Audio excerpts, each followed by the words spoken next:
AG ನ್ಯೂಸ್ಗೆ ಸ್ವಾಗತ.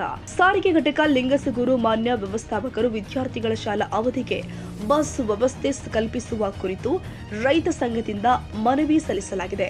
ಕರ್ನಾಟಕ ರಾಜ್ಯ ರೈತ ಸಂಘ ಹಾಗೂ ಹಸಿರು ಸೇನೆ ತಾಲೂಕು ಘಟಕ ಲಿಂಗಸಗೂರು ತಾಲೂಕಿನ ಟಣಮಕಲ್ ಹಾಗೂ ರಾಯದುರ್ಗದಿಂದ ಗುರಗುಂಟಾಗೆ ಬಸ್ ಸೌಲಭ್ಯ ಇಲ್ಲದೆ ವಿದ್ಯಾರ್ಥಿಗಳು ಪರದಾಡ್ತಾ ಇದ್ದಾರೆ. ಸುಮಾರು 50 ರಿಂದ 60 ವಿದ್ಯಾರ್ಥಿಗಳು ಶಾಲೆಗಾಗಿ ದೂರದ ಗುರಗುಂಟ ಗ್ರಾಮಕ್ಕೆ ಸುಮಾರು 10 ಕಿಲೋಮೀಟರ್ ನಡೆದುಕೊಂಡು ಹೋಗ್ತಾ ಇದ್ದಾರೆ.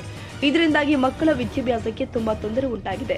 ಅಲ್ಲದೆ ಸಮಯಕ್ಕೆ ಸರಿಯಾಗಿ ಶಾಲೆಗೆ ಹೋಗದೆ ಇರೋದ್ರಿಂದ ವಿದ್ಯಾರ್ಥಿಗಳು ಅಭ್ಯಾಸದಲ್ಲಿ ಹಿಂದುಳಿತಾ ಇದ್ದಾರೆ. ಅಲ್ಲದೆ ವಿದ್ಯಾರ್ಥಿಗಳ ಪರೀಕ್ಷಾ ಸಮಯ ಹತ್ತಿರ ಬಂದಿರೋದ್ರಿಂದ ವಿದ್ಯಾರ್ಥಿಗಳಿಗೆ ತೊಂದರೆಯಾಗುತ್ತೆ. ಕಾರಣ ವಿದ್ಯಾರ್ಥಿಗಳ ವಿದ್ಯಾಭ್ಯಾಸದ ದೃಷ್ಟಿಯಿಂದ ಶಾಲಾ ಸಮಯಕ್ಕೆ ಸರಿಯಾಗಿ ಬೆಳಿಗ್ಗೆ 9 ಗಂಟೆ ಹಾಗೂ ಸಂಜೆ 4:30 ಗಂಟೆಗೆ ಟಣಮಕಲ್ ಹಾಗೂ ರಾಯದುರ್ಗಕ್ಕೆ ಗುರಗುಂಟದಿಂದ ಬಸ್ ಸೌಲಭ್ಯವನ್ನು ಒದಗಿಸಿ ವಿದ್ಯಾರ್ಥಿಗಳ ವಿದ್ಯಾಭ್ಯಾಸಕ್ಕೆ ಅನುಕೂಲ ಮಾಡಿಕೊಡಬೇಕು. ಇನ್ನು 2 ದಿನದಲ್ಲಿ ಬಸ್ ಸೌಲಭ್ಯ ಒದಗಿಸದಿದ್ದಲ್ಲಿ ತಮ್ಮ ಸಾರಿಗೆ ಘಟಕದ ಮುಂದೆ ವಿದ್ಯಾರ್ಥಿಗಳ ಸಹಿತ ಪ್ರತಿಭಟನೆ ಮಾಡಬೇಕಾಗಿದೆ ಅಂತ ಮನವಿ ಮಾಡಿದ್ರು.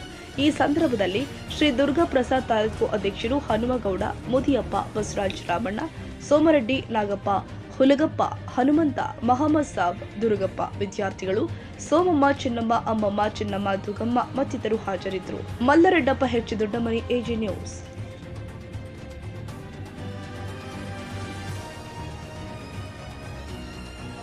ಕನ್ನಡಿಗರ ಮೆಚ್ಚಿನ ನಿಮ್ಮ ಎಜೆ 24/7 ನ್ಯೂಸ್ ಕನ್ನಡ ವಾಹಿನಿ ಇದೀಗ ಟಿವಿಯಲ್ಲಿ ಲಭ್ಯ. ವೇಳೆ ನೋಟಿಸ್ ಕೊಟ್ಟಿದ್ರೆ ವಾಪಸ್ ತಗೋತೀವಿ.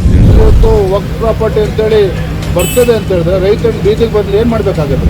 ಯಾರು ವೋಟ್ ಹಾಕಿಲ್ಲ ಅಂದ್ರೆ ಗ್ಯಾರಂಟಿನೆಲ್ಲ ಸ್ಟಾಪ್ ಮಾಡ್ಬಿಡ್ತೀವಿ.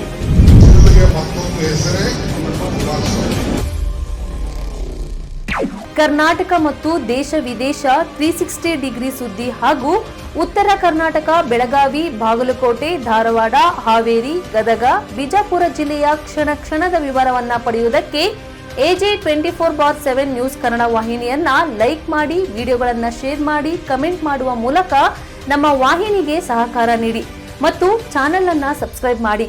ಧನ್ಯವಾದಗಳು.